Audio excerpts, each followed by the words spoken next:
Kale kudadi fewa DPP we are the biggest party ndiye tikufuna so titenge so ujeniso running mediso mujipani mwatu momo. That is a mistake.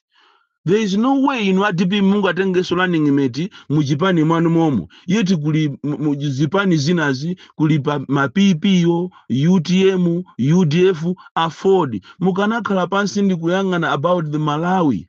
Focus za Malawi, do not focus about za Japan zanu. So ine nango funa mama wao no kuzera kwa Malawi amene andituma ndikuchenjezeni iniyo ma alliance partners. Zone na kuti mupange ma alliance kenako basi ndiye muzakale pamozi round 2. Round 2 yo mwaizi wa bwanji kuti izachitika. Anthu awamene akupangira mmatongwe amene wamonga amene tanenera akupanga zinthu zoopsa kwambiri. Kodi tikunjaku kukuchitika zinthu.